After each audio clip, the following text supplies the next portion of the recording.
Hi everyone, it's Lindsay and welcome back to another video. Today I have a fun video that is full of cardstock pattern backgrounds.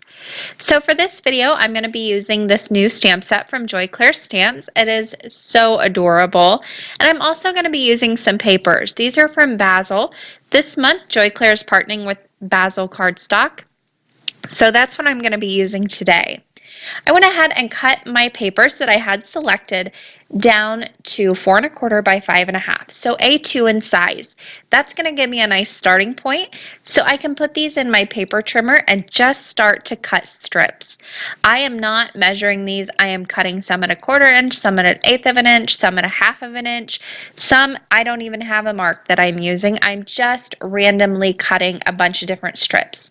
You just want to make sure you have a nice mix of thin ones and also thicker ones and all the sizes in between. I also went ahead and cut pieces of white cardstock that measure 2 1/2 inches by 5 1/2 inches. Those I am going to go ahead and layer my cardstock on top of. So that's going to be my backing. Now I need something sticky to put these cardstock strips onto, so I am going to use this scrapbook.com adhesive sheet to make my paper into sort of a sticker. You do not have to do this step. You can use liquid glue and apply liquid glue to each and every strip that you put on. You could also use paper tape and put that on each and every strip, or a tape runner, and do that too. This is just what's easiest for me, and I had this on hand, but you do not have to use this. It's totally doable with just regular glue. So I'm going to go ahead and place those on the adhesive sheets, and I don't want to waste any of this, so I'll stick a few on and then trim them out very, very quickly with my scissors. Now once I had those trimmed out, it's time to start layering up the cardstock on top. This is where you can have fun and be creative and do whatever you think looks best. So I'm going to go ahead and peel up that backing paper, and I'm just going to take a little bit of a corner off right now and place down my first piece of cardstock. I started at an angle with this, and I'm just going to be grabbing different colors and different thicknesses and placing them down. I just don't want to put the same color next to each other too many times or use the same thickness too many times. I want this to be nice and varied. I started off at an angle, like I said, and I'm going to continue to do this until I got to the edge and I noticed that my cardstock pieces weren't going to be long enough to completely cover the angle I had going. So I turned my cardstock and started going the other way. This one, even though it was a mistake that it happened this way, it ended up being my favorite. But I'll show you a few different easier ways to do this. Now, once I had started going that way a little bit, then I turned back and started going at my angle again. This time I decided to go ahead and put down one piece on the top, trim it off, and then take that same piece and use it down on the bottom. So you can see I'm doing that there, and that just gives me a nice little something extra on this pattern. But this is really where you get to have fun. You can create any sort of pattern you want on this background. Now at a certain point I thought, you know what, I have all this extra paper hanging off the side. Why not trim that off and start to use it more on the card? Because I've got these itty bitty pieces and I'm using these long strips. So I continue to put some of that down, and then I'll go and start using some of those little extra strips that I cut down and cut off, and that's just a way to keep reusing those scraps. This is a great way to use up your scraps of cardstock that you have on hand and just get the most use out of your cardstock. Once I had my backing paper completely covered with my cardstock strips, I took my scissors and just cut off the extra. Super duper simple and easy to do. You can also use your paper trimmer if you wanted to. I just cut these out, and then I'm going to add them back to their little piles because again, I can keep reusing these as many times as I want to, as long as they fit in the space that I have on my cardstock. If you have any pieces of your cardstock that you can't get trimmed up with your scissors, you can always bring in a craft knife as well. Once I had it trimmed up, here's a look at that pattern all ready to go. This one is my favorite by far. It's so much fun and so different, even though it was a little bit of a happy accident. Now on to my next pattern. I peeled off the backing paper, and for this one, I'm just going to take my cardstock strips and go straight across.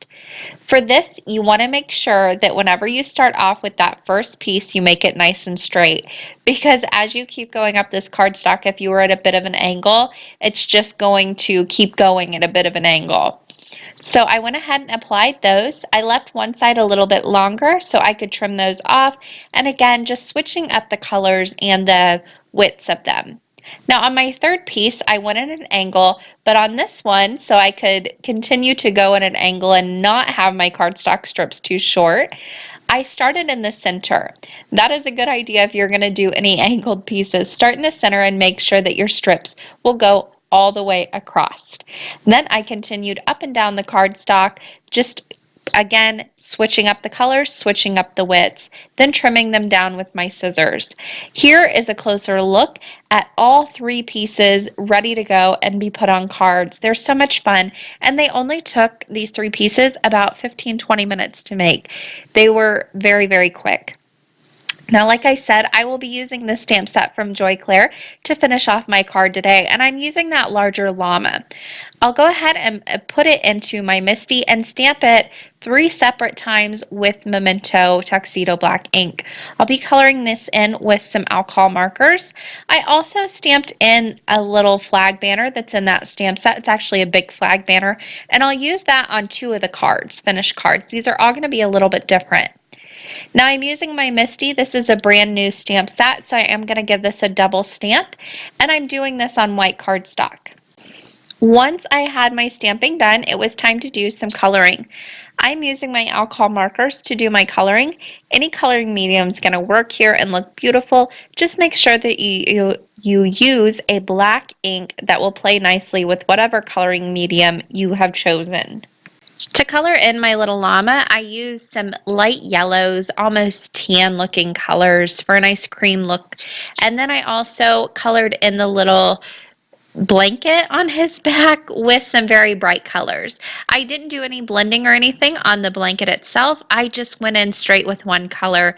The area really wasn't big enough for me to do any blending. I used some bright pinks, yellows, oranges, and also some turquoise.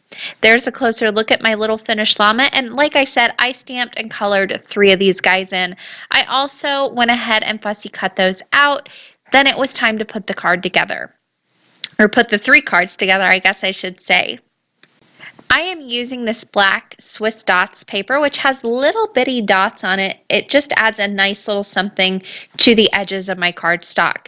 Now, I like to cut strips of this and use that as a mat, quote unquote mat. That way, it doesn't waste a whole lot of cardstock behind it. So using these thinner strips is just getting more mileage out of each sheet of cardstock. Once I had each one of those pieces matted with the black cardstock, I went ahead and added some foam tape to the back of the llamas, and I mounted those on the top center of each one of those little panels.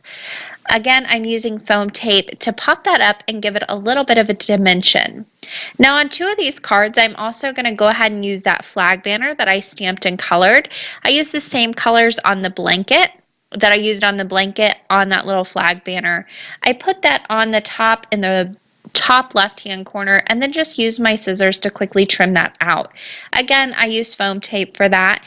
And then once I cut that off, I can go ahead and use that second piece on another card as well. So one stamped image is going to get me mileage enough for two different cards. Then it was time to mount these onto card bases, so I put some adhesive on the back of each one of those panels, and I'll be placing those onto A2 top folding white card bases. I make my own card bases. I have a video all about that, and I will leave that linked in the top right hand corner if you want to check that out. Now once I had each one of those mounted onto the card base, I went ahead and finished off with my sentiments. Each sentiment I stamped onto a piece of white cardstock and then mounted those strips with foam tape onto the bottom of the card. I did a different sentiment on each one of the cards. This stamp set has plenty. The first one I did Holy Guacamole, It's Your Birthday. And then for my second one, I did Very Simple Happy Birthday. These are all stamped with VersaFine Clair Nocturne ink. My third sentiment, I cannot pronounce or say it all. I need Martha, our design team coordinator, to pronounce this one for me. I would butcher it horribly, so I will leave that right there for you to read. That is going to do it for me today. I want to thank you guys so much for stopping by and sticking with me through this video. Don't forget all the information that's going to be linked down in the description box. And don't forget to subscribe to my channel and like this video if you enjoyed it. Thanks for watching today and happy crafting!